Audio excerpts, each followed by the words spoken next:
What is a story you would like to share? In 2002 I followed the band Weezer for 5 shows on their Dusty West tour. I was with my girlfriend and best friend. The whole road trip was just an amazing experience. And we managed to not hate each other at the end. We also had a fake band. Our motto was get popular, then make music. We set up a website for the band to tell our story. And created shirts to wear at each show on the tour. It was the lamest most awesome thing ever. At the end of the first show we began taking to Weezer's new bass player Scott. And he asked about the shirts. We stuck to the story of it being our band and we were going for additional exposure. We asked if he wanted a shirt. And he said yes. We gave a shirt to him at a future stop. He liked it. Our fun with it had ended. The last stop on our road trip was our hometown. A whole group of our friends were joining us for the concert. The whole show was enjoyable. However, when they came out for the encore, Scott was wearing our band shirt. So that is the story of the only time our band ever had any sort of appearance on stage. This'll get buried. But here goes. I was sitting in the library, studying, for once, when a friend came running in. When he came to me, he was clearly excited, and kind of whispered, dude, go on iTunes. Go on iTunes. I opened iTunes. And he directed to the place you can find everyone's shared files. And the principal of the school had his settings on shared, or whatever. I dunno. Haven't used iTunes too much these past few years. And it turns out, in his library, he has a SX tape featuring himself and a female teacher at the school. This was huge. We saved the video, of course. Worst SX tape I've ever seen. We even got a drinking game out of it. Take a shot each time the principal looks into the lens. Which was a lot. An older man I stopped to talk to at work last month told me how he met Elvis when he was stationed in Europe. They were traveling in a tank when it came over their radio that he stopped to visit their base. I don't remember which country. He was so excited to meet the man that he was flooring the tank back to base, and I guess he pulled up too quick because he covered Elvis head to toe in mud. He was so embarrassed, he said later Elvis approached him in the bar. So I'm told you're the bastard that covered me in mud. They shared a drink. He mentioned a few times how nice the guy was and he was certain he never died the way they claimed. I asked him why he thought that and he replied with, he was just too nice of a guy to do something like that. Double quote. In about 4th or 5th grade, there was this kid who we're going to call Bill for the of the story. Bill was blind, but also extremely smart and could play the recorder like a boss. It was around Valentine's Day, and everyone has to make valentines for all the kids because that's just how things worked in elementary. I realized that Bill would not be able to enjoy most of the valentines since they were mainly visual and stuff. I made my mom get me a whole bunch of art supplies. I ended up making something you could feel, since I figured that might mean more to him. My mom was, and is still, very good friends with his mom. Apparently, I made Bill's mom cry tears of joy because that was the first time somebody had made a valentine he could enjoy with touch. I was an arsehole kid. When I was a toddler, my mom walked me into a public restroom and apparently she turned away from me for a second. When she looked back, my arm was extended far behind me, rearing up for the hardest slap of my life. The target? Some poor very large woman in a red dress. I guess her ass looked like a big target. My mom apologized profusely and hurried me out of there, while she was scolding me and trying not to laugh. In the parking lot I saw a couple and asked the woman if she was pregnant or just fat. I am so sorry, Mom. When I was around 7 years old, my family went on a camping trip. There was myself, my brother Will, 12, my sister, 10, my cousins, 8, 14, and my dad. We were spending the night in a bush hut, like a cabin but open for the public to use, in I believe the Budorang National Park in NSW, Australia. There was a lot of wildlife around, and bush rats are known for getting into the huts and eating people's shit. In the hut were 2 long bunk beds that would sleep 3 or 4 on each level. On the top level was myself, My brother in the middle and my older cousin on the end. In the middle of the night. Will half woke up to something wet on his face. Assumed it to be rain, leaky roof. Upon tasting it he realized it was not in fact rain but piss. Splashing down on his face. And assumed it to be a bush rat. In the rafters. Pissing on him. He opened his eyes to see me. Standing above him with my little 7-year-old DCK out pissing on his face. I was totally asleep. I used to sleepwalk sometimes as a kid. Anyway, that's my story. I pissed on my brother's face. I adopted a 12-year-old cat from the shelter. She was left there because she was 12 and her owners were sick of having a cat. She resents me. But I cuddle with her anyway. She's gained back 3 of the 5 pounds she lost while she was at the shelter for 5 months. I got her in January and is slowly regrowing the fur she lost because of the stress. She's smart, grumpy, and completely not the dog I was hoping to adopt. My earliest memorable moment. I was at Disneyland with my parents when I was super young. And I somehow made a game out of banging my parents' bums like drums. So we ended up in a big old crowd of people. And I started banging the drums. Turns out I was drumming on some stranger's butt. As my parents caught me in the act from behind and pulled me away and apologized to the beating stranger. I enjoy tracing my life's events and happenings back, the smallest of details that had the most profound impacts. Long before I was born. My mom had my brother with another man at a very young age. Their relationship, obviously, failed. And on a whim. While working 2 jobs as an 18-year-old with a 3-year-old. Took a trip to the horse track to show her son the ponies. She made a bet on an extreme long shot and won nearly $4,000 in 1980. With the money. She escaped. Just picked up and left and started traveling west. Somewhere along the way. She met my dad. And they had me. I'm the result of a long shot trifecta bet at a horse track. And because of that, I always enjoy visiting the horse track in whatever city I visit. Hoping that a landfall win will lead me on a journey beyond my wildest dreams. I was driving on the highway a few years ago when the car in front of me pulled off to the side. The guy got out and then the car exploded. I don't know what made him get out. But the fireball from the car was insane. When I got my driver's permit, I made some small talk with the lady as she was typing in my information. Casual jokes. That kind of thing. Then she hands it to me. Says look it over and make sure everything is correct.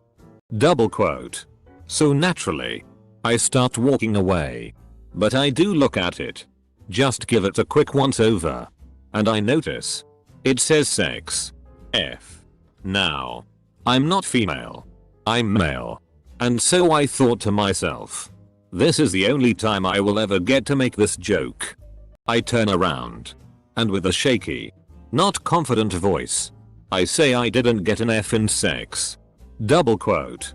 No one laughed. She took my permit after I said no.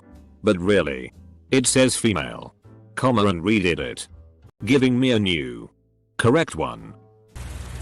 In middle school, I had a friend who was very good at literature. And he used to come late. Very late. Once he was late for the math class for about 35 minutes. So when he came in, teacher, obviously, started shouting at him. I remember she was saying something like, do you get any medals or diplomas for this? Then why are you doing this? So just at that moment a literature teacher comes in, searches for my friend in a classroom, and gives him a medal. Later it was revealed that he got bronze medal on the local literature contest. But the coincidence of these moments was hilarious. I used to work at an inner city thrift store. One day, this hot mess of a drag queen comes in. He's wearing sparkly false eyelashes, bubblegum pink lipstick, and a long, blonde wig. He's got on one of those see-through mesh shirts, and a tiny leather skirt. He also has on pink fishnet stockings, and lucite stripper heels. He asks me if I've seen a certain man. And when I point in the general direction, he starts to head over. when the guy sees the drag queen. He starts pushing over shelves and hitting people, trying to get out of the store. The drag queen lifts up his skirt and pulls a small gun from a thigh holster. He shouts police, "You motherfucker," and starts running after him. The drag queen tackles him to the floor with the plastic heels still on. Turns out he was an undercover cop, and the guy he was after was arrested for an illegal human trafficking ring. When I was very young, I went through a stage where I would grab anything and hold on for dear life. Dangling earrings were some of my favorites, and many ladies soon found me to be not so cute when I tried to yank their earlobes off. My mom took me to a pet store during this phase, and an employee came up to me in my stroller and asked my mom if I would like to see a parrot. My mom immediately said, "Get that bird away from him," knowing no good could come of this. The associate assumed my mom was saying this out of fear and reassured her that it was a very nice bird before placing it in my face. I promptly grabbed a hold of its tail and ripped it clean off. My mom made a hurried exit and the saleswoman learned a valuable lesson. A few friends and I got drunk and went to a 9 PM showing of Saving Private Ryan. Before the previews there was a trivia question on the screen for a few minutes. I can't remember what it was, but the answer was private. I thought about it. I concentrated really hard, letting my surroundings fade away and fighting through the booze fog. I knew I was close. Finally I got it. Physically nearly jumped out of my seat and shouted, "Private," just as a couple was trying to squeeze past my legs with their arms full of popcorn and drinks. The guy said, "Sorry. Sorry. Sorry," thinking I was responding to their intrusion. He obviously thought I was unbalanced and about to go apeshit and attack him. I was in Christchurch in 2011 when the massive earthquake happened that killed several people and totaled the city. I was in town when suddenly everything started jolting around. My friend had just gone into a building that fell down right before my eyes. I know this sounds cliche, but I could hear screaming and it took me a while to realize it was me. I thought my friend had just died. It seemed like it lasted for so long at the time, and everyone was in shock. After it was over, I found out my friend had ran into another building and was safe. The phone lines were completely down. A lot of buildings had collapsed, and people were crying and panicking. So yeah, we just ended up going home. At my parents' wedding, their first dance together as a married couple was to the song "What a Wonderful World" by Louis Armstrong. The morning after my older sister was born, my mother's first child, a year later, the television turned on in my mother's hospital room and the song "What a Wonderful World" was playing. It was a pure coincidence, a testament to the fact that the miracle and journey of life and love is quite wonderful indeed. Ever since, that song has been very dear to my family's heart, capturing who we are with the belief that no matter how difficult things might get, the beauty of life is worth it all. Okay, I will try my best to explain this, but I am really bad at explaining things. Especially this. Whenever I try to explain this phenomenon, my friends are like, "Dude, what the FCK are you talking about?" Anyways, my roommates and I bought a beer pong table for our first semester of college. When it arrived, we were so excited to get it going and play some games. Let it be known that this table wasn't just any normal table. This table had holders for the cups, so the cups perfectly sat in the table, making a pyramid of 10. When a cup was made and taken out, there was a gap in the table where the cup would to be. FCK. Okay, this is where it gets complicated. So, I was practicing my last cup shots and put one cup in the middle of the table. So there were 9 empty slots in the table. I shot the ball but missed the cup, throwing directly over it, making it go through the slot behind the cup. The ball bounced on a metal rod connected to the middle of the table, went back through the same slot it was thrown through, and I shit you not, bounced right into the cup. Of course I called to my roommates in the other room screaming at the top of my lungs that the craziest thing in the entire world just occurred right in front of my eyes. But nobody believed me. It was 2007. I was nearly 17. Licensed but still anxious about driving. So many things could go wrong. The car is massive and going at such a high rate of speed. So many things to watch out for. Those school scared drivers ed films didn't help either. Graphic car wreck scenes and teary parents completely terrified me and I never wanted to get behind the wheel. My parents had me build up to it though. Driving in the neighborhood. Then on bigger roads at odd hours when there weren't a lot of people out. A few highways. But living in a major city. The interstate was where I drew the line. Too scared. Not going to happen. So on a dark and rainy night my parents come home from work. Dad excitedly informs me he has 3 NHL tickets. The doors open in 30 minutes. Want to go? Of course I say. Halfway to my room to get my jersey. One condition. He says. You have to drive us there. We know you can do it. So that's the story of how I white knuckle gripped the steering wheel the entire way to the game. Saying holacrafolacrap the entire way. But I got us there and back. And the game was awesome. Common never feared interstate driving again. I once found an injured hawk in a park at 2 AM. I called the authorities so it didn't get hurt or hurt anyone. After about an hour no one seemed to be coming and it started pouring down rain. I threw a towel over it and scooped it up. My terrified friend, he's basically scared of any animal smaller than him, drove us to his house while I held it in the back seat. He brought out a box and told me I was on my own. So I drove it in the box to my house to get a bigger laundry tub type box with a lid. To make it softer, I lined it with towels and put him in. Not knowing the first thing about caring for birds. I did the best I could and poured some water into his beak from a cup. The next day I brought him to the nature rescue shelter. I don't think he made it because he was pretty badly injured but at least he got the best care possible before that and didn't die alone in the pouring rain. If anyone's interested I do have pictures of this one. I used to have this batch T crazy middle school teacher. Although she was sort of insane.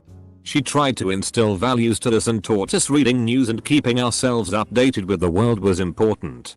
Things she would do that were insane were like throwing her pens at students who didn't pay attention. When she ran out of pens, she had 4-5. She'd throw her high heels. The craziest thing she did was when a student failed a test. She'd take out a plastic baseball bat. Everyone in the class would have a go hitting the failures ass with a bat.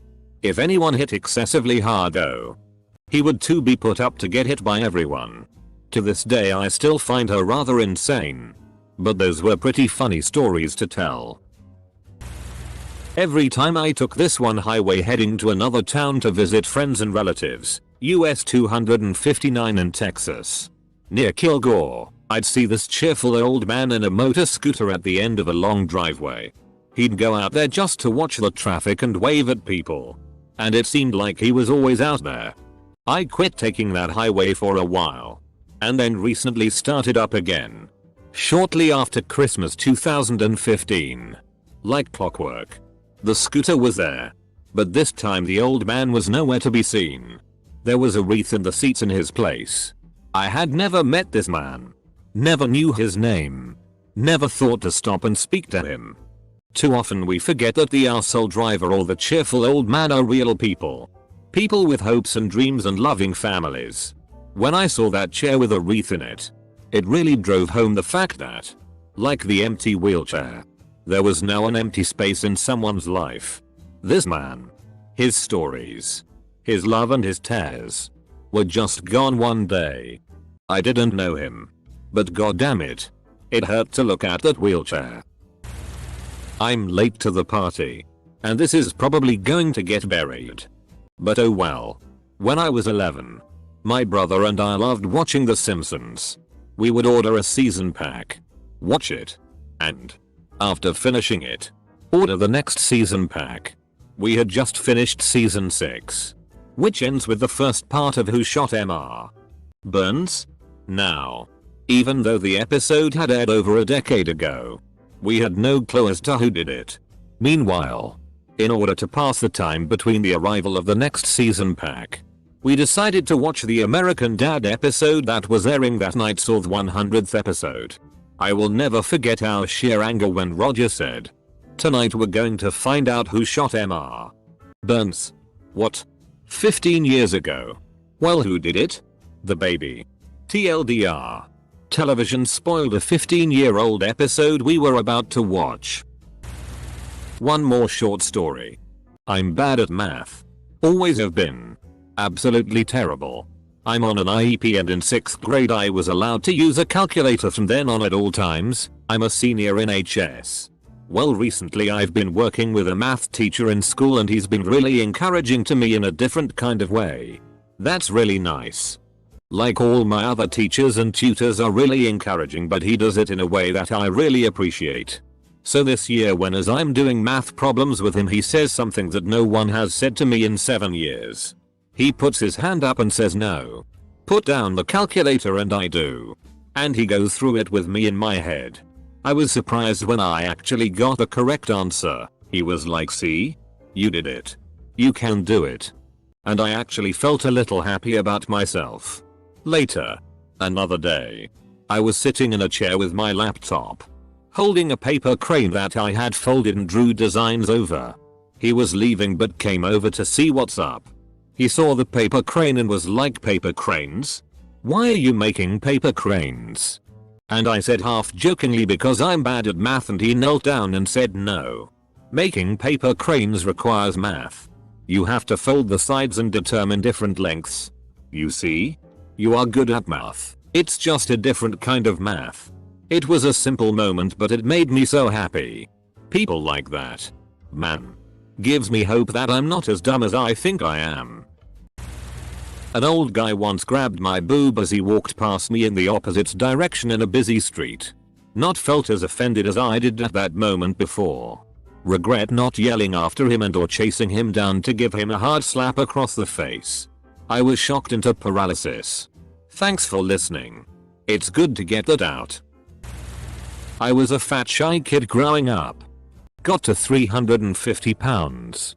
Then one day, when I was 23, I had a dream of losing all the weight and my virginity as well. Get a GF. Now at 28. Only one of those dreams have come true so far. It's really nice to be able to fit into nice clothes for once and not be called a gordito by a laughing Mexican kid. I'm in year 8 of trying to finish my undergraduate degree in something that I don't even enjoy, after changing it 3 other times, while dealing with severe debt, injuries and homelessness. I have about 32 credits left, but it's getting harder and harder to wake up every day. I don't really think I can make it, and it's hard enough trying to write 10-page research papers for different classes when all I can think about all day is killing myself. My birthday is near the end of the month and I really don't know if I can handle getting even older while having accomplished nothing my entire adult life. In 6th grade I couldn't remember what the Game Boy was called and accidentally called it a Playboy. So we're voting on what 2 game systems to write a comparison essay on, and I wanted to vote for my favorite, which was the Game Boy. Even though I knew it wouldn't win. I sat there with a blank piece of paper trying to remember what it was called. And running out of time I wrote Playboy. I could only remember the boy part and thought play worked well. Thank God I didn't write my name on that paper. Because the teacher raised holy hell. Would have been the only time I'd ever gotten detention. Everyone was laughing and I sat there. The stereotypical quiet girl. Embarrassed out of my mind. Told my parents about it last year. They loved it. I've had a needle phobia since I was 10. Also since I was 10. I've known I want to work in healthcare. I've always told myself that I'd make sure I get over it before it holds me back. And since I got a job as a trainee nuclear medicine technologist. The part that's been scaring me is needing to inject radiopharmaceuticals and take blood samples. First injection I observed at work. I fainted. It took a while before I could watch without feeling dizzy. I slowly became totally okay with observing. And did a course in venipuncture and cannulation. I practiced on the weird fake plastic arm they have. But it's nothing like a real person. And the idea of doing this on a real patient was still terrifying me. Today, After so much putting it off, I decided to just get stuck in. My supervisors said I could wait until there was a patient with perfect veins. But I knew that wait could be forever. It wasn't perfect. I needed a little help getting everything properly sighted. But I finally got over the mental block that I was having about puncturing skin with a needle. This is such a huge deal for me. I honestly never thought I could do it. I can't stop smiling. Nothing will hold me back anymore. I had a bully who was a dick. He took the piss out of me for being crap at sports. One time on a trip to the Isle of Wight, an island most year 6 classes, British equivalent to 6th grade, go to. To make matters worse, I was horribly homesick and he was my roommate. On the last night we went bowling. I overheard Biggest Dickers saying I don't want Mikeman 124 on my team. We're bound to lose. Dot. He scored a piddly 79. I got the highest score out of everyone with 123. So there I am. In Sri Lanka. Formerly Ceylon. At about 3 o'clock in the morning. Looking for 1000 brown M&Ms to fill a brandy glass. Or Ozzy wouldn't go on stage that night. So, Jeff Beck pops his head round the door. And mentions there's a little sweets shop on the edge of town. So, we go. And, it's closed. So there's me. And Keith Moon. And David Crosby. Breaking into that little sweets shop. Well. Instead of a guard dog. They've got this bloody great big Bengal tiger. I managed to take out the tiger with a can of mace. But the shop owner and his son. That's a different story altogether. I had to beat them to death with their own shoes. Nasty business. Really. But, sure enough, I got the M&Ms. And Ozzy went on stage and did a great show. I had a hamster I named Stuart Little. When I was 3 or 4, my brother bought it at a pet store as a surprise for me, and it came in a small cardboard box. We stopped to go grocery shopping shortly afterwards and he decided to leave the hamster in the car while we did so. I distinctly remember telling him it was an awful idea and that the hamster could escape. He scoffed at my warning and told me we wouldn't be long. When we came back, the cardboard box had a hole in it and my brother's face was, I suppose, priceless. I'm going to assume that I said something along the lines of, "See? I told you." Double quote. He quickly searched his car for the poor dear and reached under the passenger seat for it and cursed loudly when it bit him and threatened to kill Stuart. I remember being horrified at this and pleading him not to do so, even though he was obviously not being serious. When we brought Stuart home, we put him in a plastic cage, but he promptly chewed a hole through that and escaped, so we had to put him in a fish tank, which he chewed a very tiny hole in but not enough to escape. I guess he had a very nasty chewing habit. I used to take him out every now and then to draw him, and when he escaped I would pretend I didn't know how he did. I lost my dad to pancreatic cancer about 6 years ago. He also lost his father to the same cancer. My dad told me a long time ago that he saw an owl midday near his old house. A short while before his dad passed. I believe he said it was white. About 2 weeks before my dad passed, I was in my kitchen, which is a window looking outside. What do you know, a brown owl lands on the fence post midday and looks me right in the eyes. We locked eyes for about 10 minutes before it flew away. Got the chills so bad as that happened.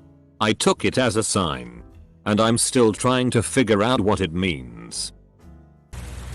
Well, this morning, a slightly, very, hungover GF and I went to Starbucks. Like 10 seconds after we walked in, a drugged out Wacho started throwing shit all over the place. Just walking around nailing people with napkins. When the manager tried to escort him out, the dude spat in his face and shoved him before running into the bathroom and locking it. Some poor, unsuspecting cop walked in 30 seconds later trying to buy a coffee for which he now had to call for backup. 5 minutes later, we have 5 cops interviewing the staff before they attempted to talk with the dude. After 2 minutes of one-sided conversation, the manager opened the door.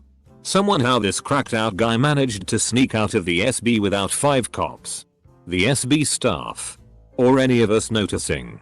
That was my morning thus far. No longer hungover at least. This last weekend one of clubs I'm involved in on campus put on a huge event where we rented out the student union building and turned it into an interactive haunted house. Students got to form teams and shoot zombies, other student staff members, using Nerf guns and run through the building and try to survive. Some friends and I are massive nerds and decorated our portion of the haunted house to basically be a Dungeons and Dragons adventure. I was dressed up as ridiculous looking satire of a dungeon master and guided the players through the zone with a nasally voice and silly outfit. Anyway, during the runs I would call different players different fantasy races to add to the fun. If someone had a good shot, I would say something silly like the elf in the front strikes true. Or something like that. At one point I was walking in front and leading the players to a cellar themed room and I said something like there is an overpowering smell of alcohol to all but the dwarf in the back. Dead silence. I turn around and see a dwarf with a Nerf gun standing in the group. I completely lost the act and composure, but before I could apologize everyone in the group, including the dwarf, began to laugh hysterically. Thankfully it broke the tension and I got to laugh with them, but I was so embarrassed. I talked and apologized to the dude afterwards and he was super chill and cool. I am just never going to live this down. Every summer my parents would take my sisters and I on a road trip from the east coast to the west coast in order to visit family and do some sightseeing. On one of these trips, I was 12 and in the stage of loving zip-off pants. They were great for road trips because I didn't have to pack as much, but terrible in the car because of their parachute-like material kept sweat in. So we make it across the country and had to drop my 19-year-old sister off at the airport to go back to college for summer training. And my dad opens the door and tells me to get out, and to my surprise I don't have any pants on. So 12-year-old me had just spent the whole morning in the backseat of a Toyota Echo with my two sisters' pantsless, and since there were zip-off pants I could find the short part. Only the removable parts. My dad and I bonded, but only because he started crying because he was laughing so hard. And my whole family shamed in the parking garage of the Denver airport. My love for zip-off pants died a little bit that day.